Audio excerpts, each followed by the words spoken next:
Howdy folks, Chuck Schiele here with Making Music Magazine, and we're here again with another artist spotlight, Mr. Simeon Flick from San Diego, California. He's got two new releases that just came out this year, right? They were both this year? Yep. Well, the classical was last year, basically 4 months ago, and then now this one. Okay, so that one was in November? Yep. Okay, time flies. Yeah. Anyway, he's a great guitar player with a classical music background and educational background, and he has an extensive career in rock and roll all over the place. And so without further ado, ladies and gentlemen, our man Simeon Flick right here. Howdy, Simeon. Hey. How's things going out there in San Diego today? Things are great, nice and sunny, and it's a great day. Well, I'm sorry to hear that. It's like 18 and blowing sideways snow in our faces as we cross the street. So I hope you get through it okay, you know? Yeah, I think I'll be all right. All right, let's ask him a question. So you've just released your not your first two, your most recent releases. One is Scarlotti's Greatest Hits, which, folks, by the way, includes probably the finest liner notes ever in a record release. I thoroughly enjoyed it, man. It was great. You ever want to get to know who this person is, read his liner notes and you'll get into the mind of Simeon Flick. It's a wonderful piece of work, and I'm going to let him talk about that. And he also has an album just released, pretty much still wet, right? It's fresh. It's fresh off the presses. Yep. Yeah, Gung Ho Hum. That's right. Incredible title. So tell us about Scarlotti's. Scarlotti, yeah. Well, it's the album's been literally 30 years in the making. When I got to the University of Redlands for my undergraduate study in 1988, my teacher, the late Terry Graves, turned me on to this guy Scarlotti. And the first piece I learned was K322 in A major.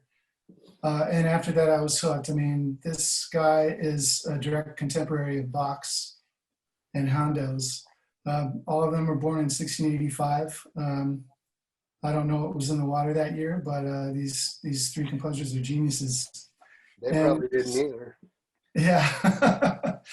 And Scarlotti, yeah, he just took me in. I mean, captured me right away. Just the sense of melody. You're talking about a composer who was born in Italy and then spent the rest of his life in Spain and Portugal. And so what you get influence-wise is, he came up in the Neapolitan, I think he was actually from Naples. So he grew up with sort of the classical, I mean, it's the Baroque era, but he grew up with that sort of structure, this sort of nascent classical structure, and that evolved into pulling in street influences in Spain and Portugal. So you're talking about pre-flamenco, Arabic, Moorish influences that creeped into his music. So you got a just interesting harmonic structure combined with these folk elements. You can actually hear them. For instance, one K175 has flamenco elements in it. You can almost hear what's called a rasguiato, which is a multi-fingered strum, and you can just tell that he's imitating it because he wrote all of these sonatas for keyboard, harpsichord specifically. So from the get-go, you have two instruments that sound fairly similar. The guitar definitely adds something though, tone-wise. It kind of expands it like this. You get a lot more, the harpsichord is kind of monochromatic. You don't get a lot of volume, variations or texture variations. But with guitar, you get all of that, but with like a more kind of crunched note range. So the challenge in transcribing these is trying to maintain as much as the original leading and harmonic structure as possible. You do end up kind of miniature of Anyway, that's what's happening musically in the Scarlotti. And it just, the challenge of that really just appeals to my sense of arrangement. You know, liner notes you talked about say it emphasizes my ability as an arranger as opposed to a really technical, accomplished guitar player. Because when it's like more of a hobby for me, you know, a part-time thing, and I even say that in the learning notes too. It's my hobby is technique, so it's not perfect per se. I mean, all the other Scarlotti records you hear are just technically so precise. I mean, these people are really good, and they're also focusing on it full time. And with me, I write my own music, and like you said, I've been in the rock and roll business and all the other stuff. And the last 10 years I've spent earning my rhythm section wings as well. So I have so many other things going on. So why put out a Scarlotti record? Basically, I feel like I don't feel like the other guitarists have done justice to the music with their arrangements. So I'm bringing that skill to bear on these recordings. At least I think I have. I try to anyway. I certainly enjoy them. I think they're terrific and ambitious. So I have a question based on what you're describing here. You're saying that Scarlotti, while he was learning in the classical Baroque way, he was also pulling stuff out of the street, right? Out of the club, so to speak, right? Exactly, right off the street. And that's a little bit of like no to some of those Baroquesters, correct? Well, yeah, I mean, even Bach, you know, he did most of his work in church. You know, it was religious music. A lot of what he did is religious music, and you can tell he's following these very strict sort of mathematical structures. And Sure. there's a little bit of that in Scarlotti too, but yeah. So he ended up breaking. Scarlotti broke a lot of rules. That you know, that were. Go ahead. I was going to say, so then it's only fitting that you're bringing your attitude from the parlance of our time and where you're at as a rock and roller, letting that stuff get mushed into there, right? Like that's, to me, that's an appropriate adaptation of the material, if you don't mind. Yeah, that's a really good point. I'm definitely coming from a contemporary perspective on it. I mean, in the sense that I really love hooks. I love rock music and I love pop music as well. And the pieces on this album are pretty hooky. There's a lot of really good melodies in them. Absolutely. And they actually, in their own way, they kind of rock too. There's really, I mean, there's a whole collection of different kinds of pieces within his work. I mean, he wrote 555 some odd pieces like this, sonatas. Wow. Yeah, so you get your really aggressive, like the first two cuts on the album are just, they rock. I mean, there's no other way to. Makes you wonder what he would have done if he was in our time, you know? Yeah, exactly. That'd be So they're just really up-tempo, aggressive, and they also have hooks in them. And then you get these other pieces that are just so beautiful and heartrending, like K34 and 208 are basically ballads. Very slow, serene, just ardent ballads, you know? And so it's really fascinating to see, there's such a dichotomy within this massive work, you know? So that definitely resonates with me as a modern musician, for sure. Well, then you also have this other album that you just released, Gung Ho Hum, which is 180 degrees in the other direction, kind of, to anybody out there. Basically, tell us about what's going on with that. Well, I started making the album in 2019. I had just gotten a new computer. This is pre-COVID. And funnily enough, I started writing songs that after COVID happened, had a very uncanny resonance with the period that we've, you know, been in the last year or so. Excuse me. And so I kind of started, I wrote about half the album before that happened.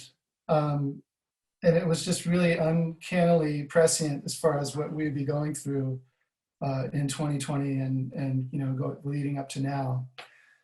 So that was kind of fascinating.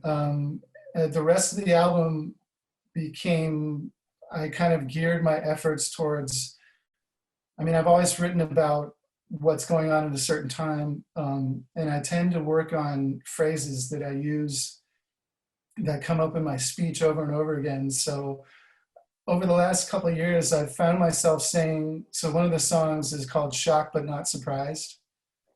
And I just felt like I was getting up every day and there would be some new outrage or scandal or celebrity death or just like a heartrending loss.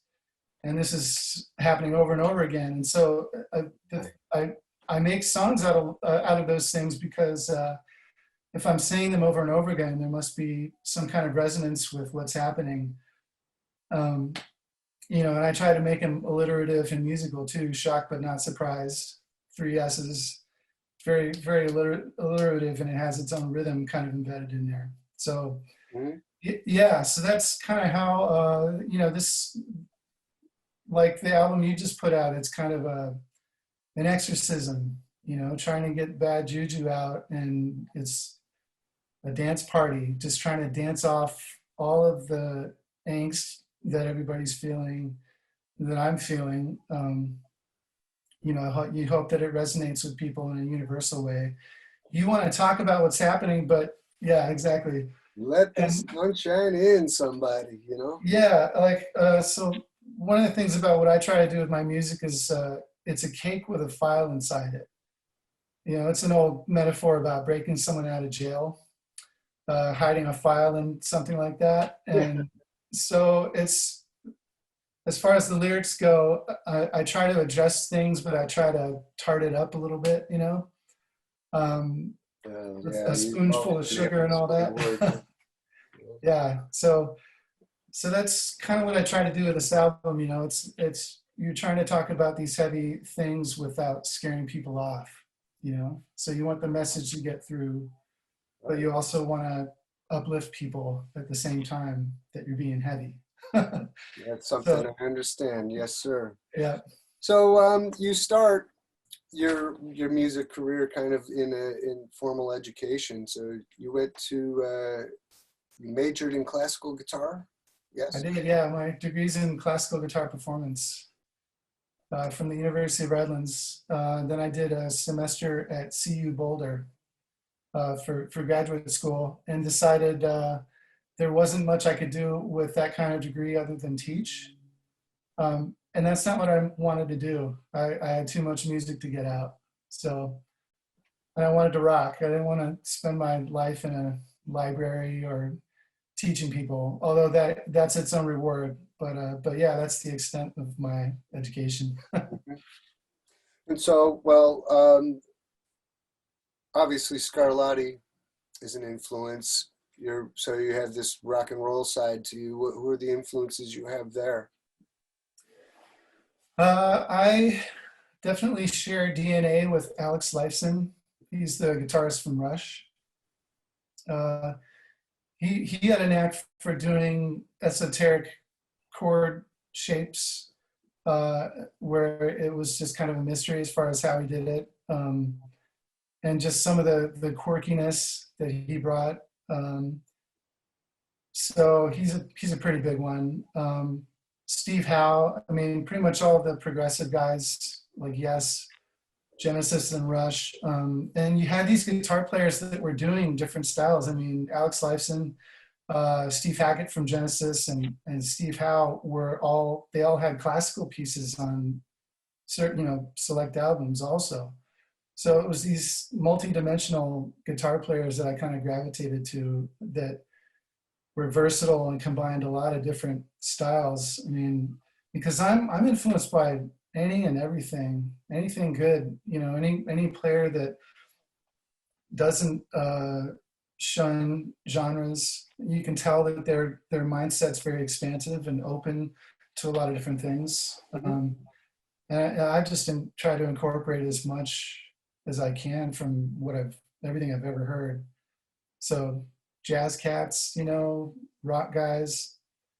But those are the key ones for me, the versatile ones who really are open to a lot of different kinds of music. Yeah. Because that's me. I'm Yeah. kind of In schizophrenic that your way. music, I can hear that in there. Yep. Sure, yeah. So, so as an artist, um, you know, lyrically, you go places in your lyrics that are requires a brain, you know, and so um, what what is your process on how you get those inspirations to happen? You know, when I read your work or I read your lyrics, you know, your work, I mean, outside of lyric writing and stuff like that, it's always extremely engaging to me because not only do you always use at least one word I've never heard of, you also go into places that where I find myself thinking, huh, what a cool way of looking at that kind of thing, you know? And so what happens to you? Well, you know, there's certainly the lightning bolt factor. Um, Anybody in a creative mindset is a conduit for stuff in the collective unconscious. You know, for me though, I've really tried to make as much of it as academic as possible.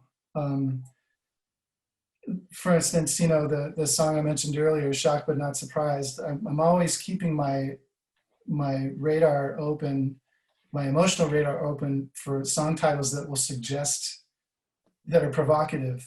Um, I mean, those kinds of songs almost write themselves because Right. shocked but not surprised. What does that mean? Well, the resulting lyric has to kind of expound on that, you know, in order for it to make sense. So a lot of the writing is just trying to make sense out of these titles, um, you know, and then, so for instance, there's another song on the album called "Careful What You Wish For," which other people have used that title, but you have to figure out what that means with you, and then hopefully you want to try to make it as universal as possible so that someone else can see themselves in it as well.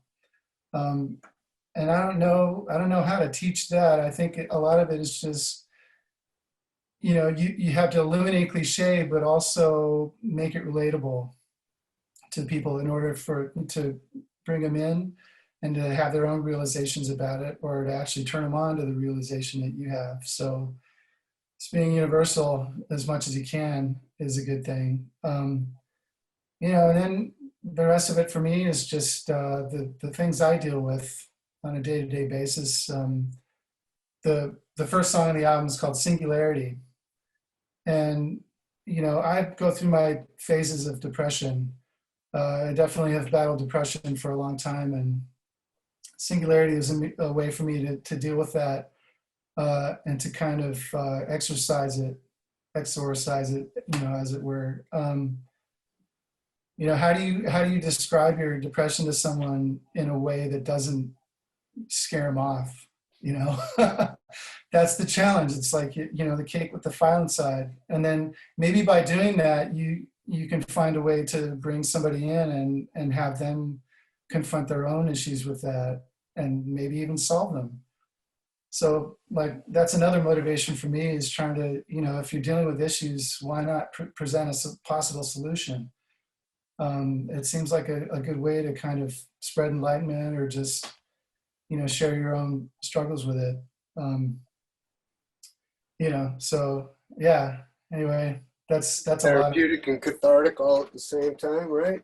yeah, it's, you know, it's, you know, and that's the first dimension of it, is that you're trying to write something that will really help yourself or help you get some things off your chest and express certain ideas. And then, you know, hopefully someone else will be able to relate to them, and you can help them. And then you just, you know, pays forward. Mm-hmm. So Mm-hmm. yeah, so that's kind of the process for the album, basically. Cool. All right. Well, folks, now we've hit the part of the show where we ask Simeon about his 2-minute tip.